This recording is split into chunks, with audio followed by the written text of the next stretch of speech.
సమయం ఇవ్వాలి సార్, మీతో మాట్లాడడానికి ఇంటికి వచ్చాడు, అందరం ఇంటికి వస్తాం, ఒకసారి మీతో సమయం ఇవ్వాలి. మీరు ఫోటోలో ఊరికే మాట్లాడుకోండి.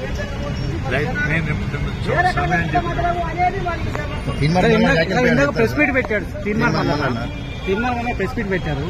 ఎవరేమన్నా పెట్టుకుంటున్నా కాదు సార్, ఈ సర్వే జానారెడ్డి సర్వే అని చెప్పి మాట్లాడుతున్నాం. మీరు గమనించుకోండి, ప్రజలు గమనించుకోండి. మీ మీద మాట్లాడితే ఖండిస్తలేరు మీ నేతలు కూడా ఎవరు?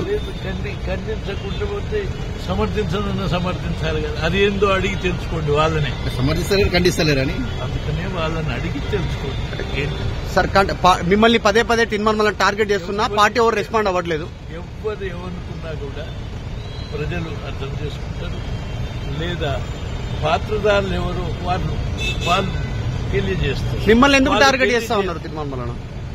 అది దాని అవసరమే లేదు, నాకు పాత్ర లేదు కాబట్టి. కేసీఆర్ సర్వే బాగుంది అంటున్నాడు. మొన్ననే ఏం చెప్పినారు, నిన్న మీ దగ్గర నుంచి కొన్ని ప్రాబ్లమ్స్ వస్తాయి కదా. జీసస్ క్రీస్తు ఏం చెప్పినట్టు, నీది తప్పైతే సమాజాన్ని క్షమించమని కోరు. నీది తప్పు కాకపోతే ఎవరైనా నీ కొరకు ఎవరైనా తప్పు చేసినా లేకపోతే వ్యతిరేకించినా క్షమించు అనేటువంటి ఆ గుణం కలిగిన వాడే ఈ సమాజానికి న్యాయం చేస్తాడు.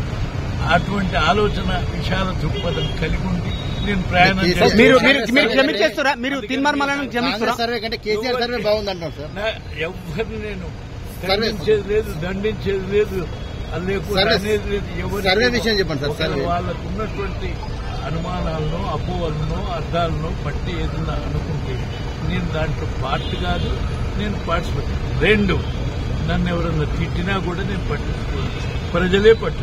సర్వే విషయం చెప్పండి. కేసీఆర్ సర్వే బాగుంది అంటున్నారు, లెక్కలే బయటికి రాలేదు, బాగుందని చెప్తున్నాడు. ఎట్లా కూడా వచ్చింది? ఆ విషయాలన్నీ చెప్పడానికి నేను డిబేట్ చేయను.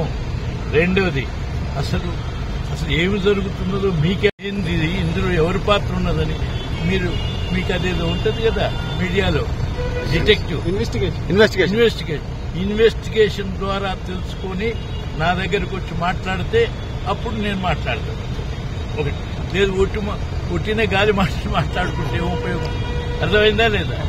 మీ ఇన్వెస్టిగేషన్ మీడియా ద్వారా మన పాత్రను గురించి మీరేం అర్థం చేసుకున్నారో వచ్చి నన్ను డిబేట్ చేసి, లేదు మీరు అర్థం చేసుకున్న దాన్ని విపులంగా ప్రజలకు చెప్పండి, అప్పుడు అది సరి అయిన మీడియా. కొత్త ఇన్ఛార్జ్ గురించి ఏం చెప్తారు సార్? కొత్త ఇన్ఛార్జ్ సింప్లిసిటీ ఉన్నారు, కొత్త ఇన్ఛార్జ్ నటరాజన్. అయితే ఇది సహజం కదనయా. మీ గాంధీ భవన్ నుంచి ఇంకోళ్ళు మారుతారు, ఇంకోళ్ళు వస్తారు, ఇంకోళ్ళు మారుతారు, వస్తాయి. ఇది ఒక రొటీన్ కోర్సు, ప్రత్యేకత. సార్, యాక్టివ్ పాలిటిక్స్ లో ఇంకా ఎంతకాలం ఉంటారు మీరు? దాని గురించి ఏం చెప్తారు? యాక్టివ్ పాలిటిక్స్ లో లేని, ఓకే, యాక్టివ్ పాలిటిక్స్ లో లేని నేను ఏమైనా సరే ఇన్నాళ్ళు నన్ను ప్రేమించిన, గౌరవించిన ప్రజలందరికీ కానీ, మిత్రులందరికీ కానీ, లేక పరిపాలన చేస్తున్నటువంటి వాళ్ళు కానీ, మనందరికీ తెలిసిన వాళ్ళుగా అవసరమైతే వాళ్ళు కోరితే సలహా ఇస్తారు, లేకుంటే లేదు. మీరు ప్రత్యక్ష రాజకీయాలకు దూరం, ఇక ప్రత్యక్ష రాజకీయాలకు దూరం.